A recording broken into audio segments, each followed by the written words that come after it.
The Youth Sports Project is a journey through the fields, gyms, courts, and neighborhoods where American kids have learned to compete, struggle, and grow. From sandlots to select teams, from volunteer coaches to billion-dollar industries, we're exploring how youth sports shaped generations and how they've changed the country along the way. This is the Youth Sports Project podcast. All right, welcome to Youth Sports Project. I'm Caley Cook. I'm a professor at UW, and I am here today to talk to Dawn Lee, a longtime friend, also amazing coach, educator, and we want to learn more about her take on sports and life. I am so excited for this conversation today, and joined by Danny today as well. I'm Danny. I'm an assistant for Youth Sports Project, a student at the University of Washington, studying journalism, sports writer for the Daily. And we're excited to have this conversation today. And I'm hoping, let's just start with you introducing yourself a little bit. Who are you? What do you do? Tell us about yourself. My name is Dawn Lee, obviously. I am the varsity girls soccer coach at Cathedral Catholic High School. I played soccer there as well for my father. My father was the coach until 98. When he passed away, I took over the program. So I just finished my 28th year as head coach. And I played soccer at UCSD, lost in the national championship my senior year, and played soccer with Caley on a women's team forever, and just had a total knee. So I'm not playing soccer anymore, but love sports. UW soccer I watched a lot of. You have my player, Kelsey Branson, played for high school. So that was a fun run. Just excited to talk to you, and not going to lie, a little nervous, but that's okay. I think we like starting these podcasts every time is, what did you play when you were a kid? And what did you love about it? So I haven't even answered this yet. I used to play every sport you could possibly think of, like soccer, tennis, volleyball, softball, just everything you can think of.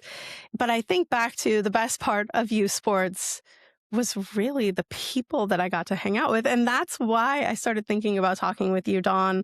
And I think it's going to be a big part of our conversation today. But Danny, I've never had you answer this question either. What did you play when you were a kid, and why did you love it? So I grew up, my first sport was baseball. I got into sports a little bit later than I think most kids. I started playing like organized baseball, I think when I was 8. And then it went from baseball and then basketball a little later and then flag football, and did all those. I actually left baseball first. I mean, I love baseball, it just wasn't for me. And then basketball and football all the way through middle school, and then played football and ran track in high school. So did a bunch of stuff. Awesome.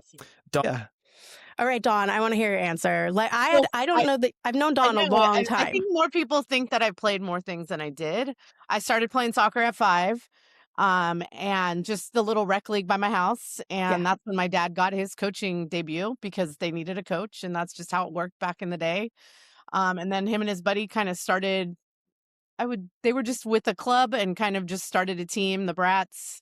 That's all I played in high school, but played everything around the house. I mean, remember, I'm an 80s kid, so we were outside all the time.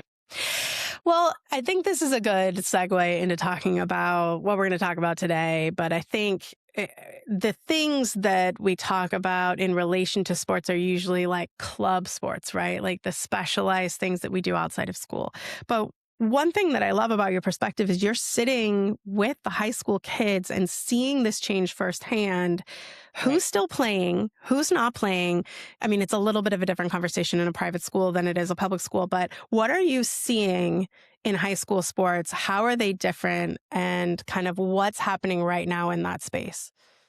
So it's pretty crazy, because it's become such a job for these kids. A lot of the kids also are to that point where now they've played club for so long, and the next step is always to play in college, right? And so for instance, this year I had a girl commit and then decided, I just want to play high school and be done. I want to just go be a college athlete, and came in and had a really long conversation with me, because she knew I thought that was the best thing for her. I'm like, soccer does not define you. Go have fun and play in college. Go play on the intramural team if you want to. If you don't want to play soccer because you've played every single weekend for the last 9 years of your life, then that's fine. Maybe you'll love running the marathon or something like that. I just try to make the high school season more fun, go make mistakes, play in a different position, that type of thing. Yeah, I want to win because losing sucks. I mean, I'm a coach. That means, Mhm. I would love that if I could get to that point where like, we just played for 80 minutes. Who cares? I'm not there. No, Um, you're never going to be there. I can tell you no, that right now. never. So I'm always going to be that competitor, but I just want them to always walk off the field and remember that it's just a game and it's nothing. I'm still going to have to come to work tomorrow. You're still going to have to come to school, whether we win or lose, Yeah. so.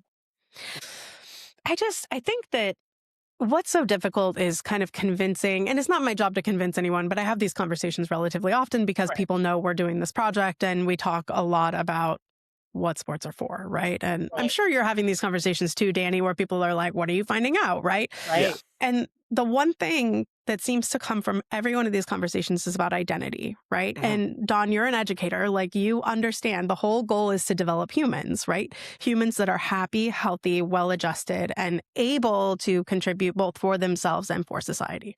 At least that's what I think we're trying to do, right? Mhm. But from student athlete perspectives, whether high school or college, the one that I get most often is like, well, here's what I'm doing for soccer. Here's what I accomplished for soccer. Here's where I'm going to go with my soccer, right? And yes, we have the NWSL and more developed professional leagues now. But if 1% of our student athletes are going into college Right. soccer, less than Plus point in perfect. 5% of those are going on to play in pro, right? So we all know that what we're trying to develop is a long-term identity, someone who is comfortable living in society and doing things other than soccer. You're going to be a human much longer than you're going to be a soccer player, right?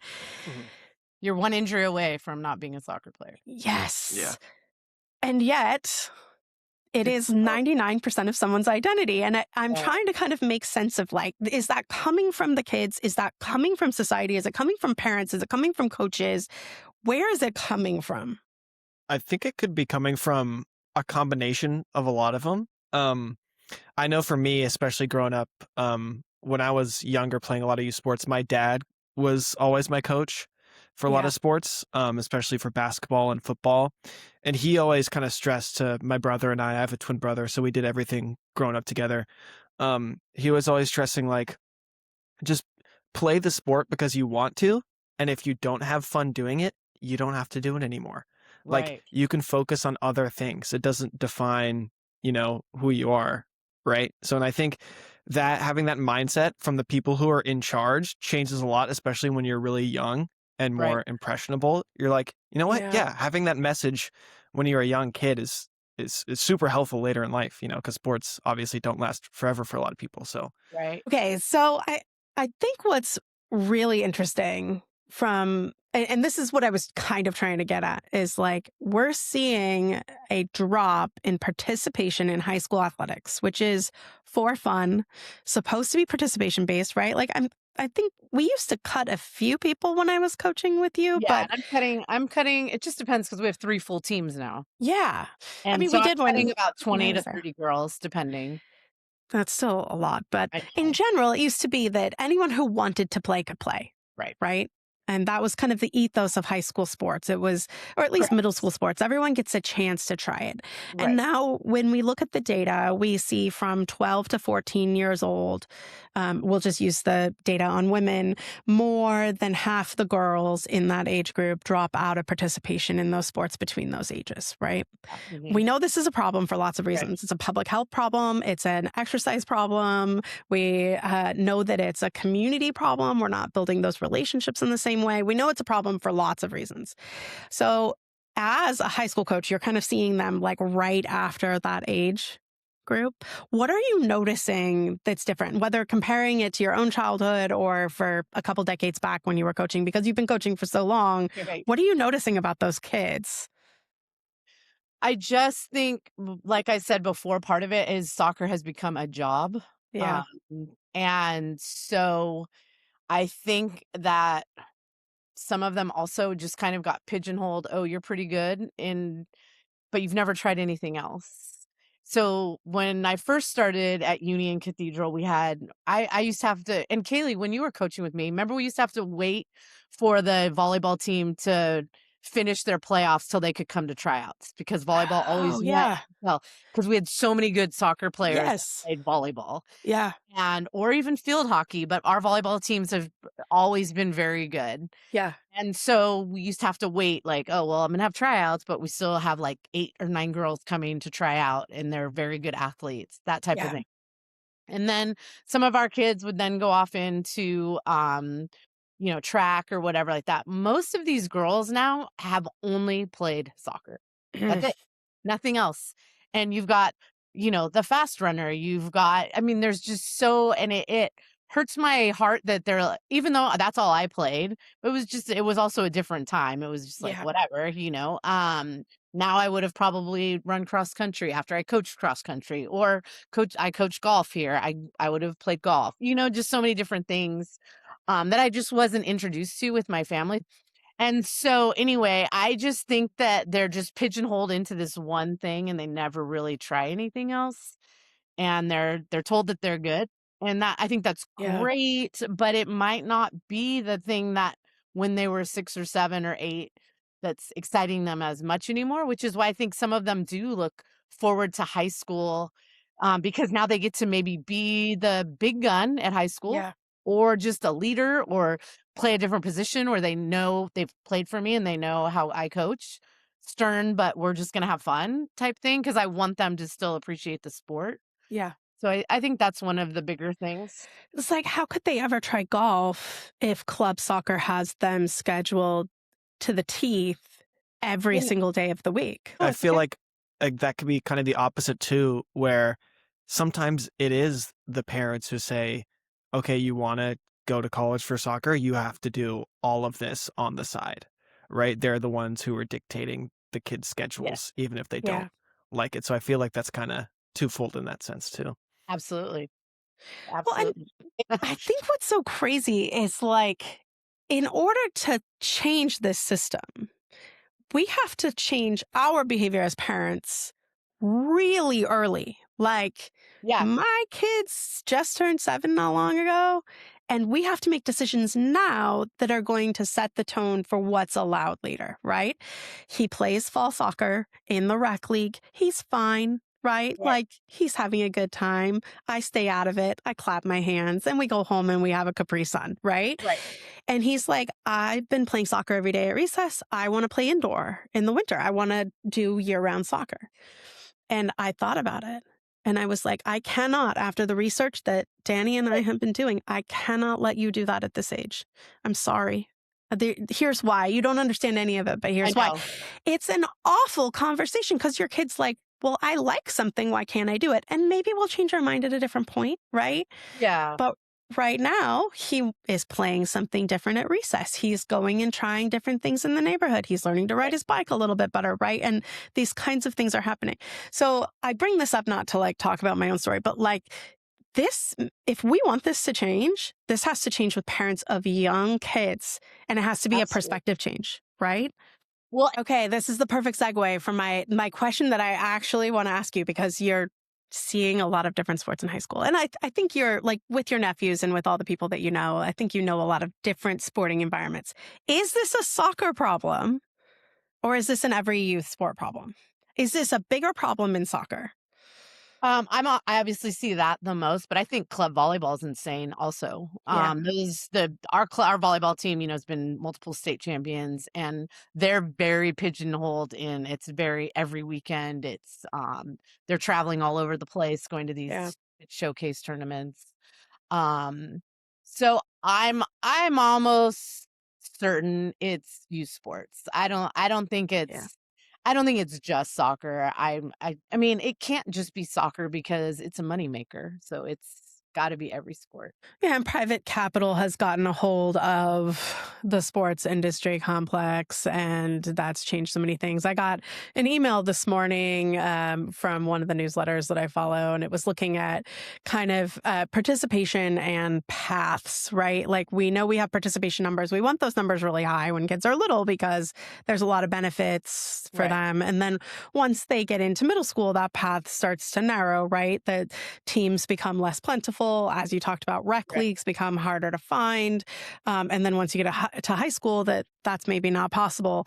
And the whole point of organized school sports was to kind Much of more alleviate that path narrowing, right? Right. But we have so few resources in public schools. And I'm not sure if that's the same. I think it's probably similar in private school situations, that we've seen a lot of that, like anyone can participate ethos go away because no one can afford Right. the fields, the coaches, the time, Right. the equipment even to make that happen. Right. So if we have both low participation numbers at young ages and we've narrowed that, we see some of these sports really struggling. So the stats from this newsletter, and I'll cite my source. It's from Buying Sandlot.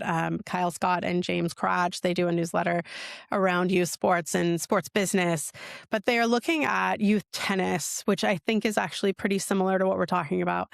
And youth tennis saw this huge growth from age 6 to 12, a 51% growth between 2019 and 2024. That's participation rates. And then once you get up into those upper groups, you start to see half the opportunities for these kids and they have to abandon the sport, right?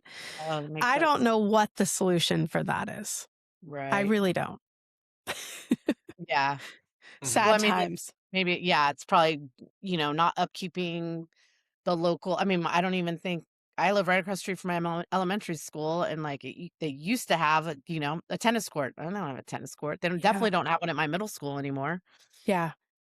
Yeah. So yeah, I And don't it know. comes down to public investment, right? Do Right. we consider this a public health crisis? Well, we have kids who are suffering from obesity at younger ages. We have people with heart problems and in their teens. We Right. know that we have a loneliness epidemic among young teens. We have a mental health crisis, usually cited around loneliness. So do we see youth sports as a public health element, right? I Right. do. I don't know if others do. Yeah. Mhm. Yeah, I do too. I don't. It would probably be interesting to get lots and lots of parents together to find out because are they thinking of those things? Are they thinking more of how is my kid going to get into college? Yeah, Mhm. probably both. Yeah. Yeah, and a lot of times they don't realize that they're now contributing to some of those factors because they're stressing their kids out. Mhm. Yes. Yeah. Yes. I do want to talk about injury perspective. And I think for someone who has just had one of the biggest surgeries you can ever have and had a complete and total knee replacement, I'm really curious about how that changed your approaches to coaching and dealing with your youth athletes, what you do differently, if anything, and sort of how that went for you. Well, I tore my ACL my second game of my senior year. So I didn't get to play my senior year. So I've gone stretches as a coach where I haven't had any ACL injuries, knock on wood, but I won't right now because it messes everything up. But and then haven't had one in probably 10 to 12 years and had two this year. And it's so heartbreaking. Mm. But the parents are just so upset because of course, and one of the girls is actually committed to UW. She's only a junior. So she's Oh. gonna be fine. Yeah. But it's, I mean, when it happened to us back in the day, I mean, the rehab, I was in the hospital for 5 days. The rehab Yeah. was a full year, Yeah. which was great because my ACL knee is now fabulous. I think little did I know at that time when I thought it was going to be the end of the world and I wasn't going to be able to play soccer. I didn't know that I also was going to be a coach, and it has really helped my girls, I feel, because I can put it into perspective for them. Yes, it's terrible, but if this is really something that you want to do in terms of the sport that you play, you have to go through some hardships, and you Yeah. have to see if that's really, maybe this time away from soccer is going to make you realize, "Huh, this is kind of nice." Mhm. Or it's also a good thing for you in the mental picture of things to get away from the sport for a while. Yeah. We try to obviously, I have the girls for such a short time. There's just, if I don't want to coach club, I don't want to have my kids for more than the amount of time I have them, but I wish I could do more in the sense of like even prevention, stuff like that. It's great that I'm sure we've all had our injuries, and it definitely puts things into perspective. And it sadly, I don't think a lot of these kids end up having an injury until college, and then they don't know how to deal with it at Yeah. all. So as much as I don't want to say like, well, it's good that you did it in high school, like, But it 'cause kind of is. I understand. I feel Yeah. terrible. I hate it, but it makes them learn a lot about themselves. And injuries make you learn a lot about yourself and a lot about your sport and what kind of person you really are, I think. Yeah. And it's just, and also though, they just have to understand that there's just, once you go to college, also everything's just so different. I mean, it is, now that it's so much more Yeah. advanced, like they're trying to do things so that it doesn't happen, but it still could happen, right? And injury's still going to happen. But they at least have the resources now that we didn't have, I mean, Yeah. we were lucky to have, I mean, I had an athletic trainer, at our home games. Now we have, here at school, we have 2 full-time athletic trainers. We have a strength and conditioning coach. Like, we just didn't have any of that. I never lifted weights in Yeah. college. Um, so there's things that are, I think people are trying to do the right things. Yeah. But you have those people. I think that at least that's a step there. But I think what's so interesting is hearing about that failure piece, that struggle piece, because so many of the athletes that are making it into the college game have faced very little true failure, true challenge, where they are in a hospital bed or not able to play their sport or not able to afford their sport or, insert any number of things. Right. And I would probably count myself among these folks. I don't think I truly knew what it was going to be like until I tore my shoulder apart Right. and I had to really figure out what my life was about. Right? Because you can't play your sport. It's not your identity anymore. So what are you going to do? How are you going to do it? How are you going to prepare for that? And I have to imagine that having a knee replacement puts that in new perspective. Yeah. Like, wait, I'm not allowed to do anything for 3 months. This has been awesome. All the things I hope we would talk about. Dawn, thank you for being with us. Danny, as always, my co-conspirator. If you want to find out more, you can go to youthsportsproject.org. Thank you guys so much. Thank you, everyone, for listening to this week's episode of the Youth Sports Project podcast. If you like what you heard, you can find all of our episodes on Spotify, Apple Podcasts, and YouTube. At the Youth Sports Project, we explore how youth sports in America are evolving and why that matters. We'll talk with experts in the field about the research, the challenges, and the ideas shaping the future, while documenting the past to better understand where we're headed. Youth sports are more than just games. They're a window into our culture, our health, and who gets to access opportunity. Thanks for being part of the conversation. And we'll see you next time.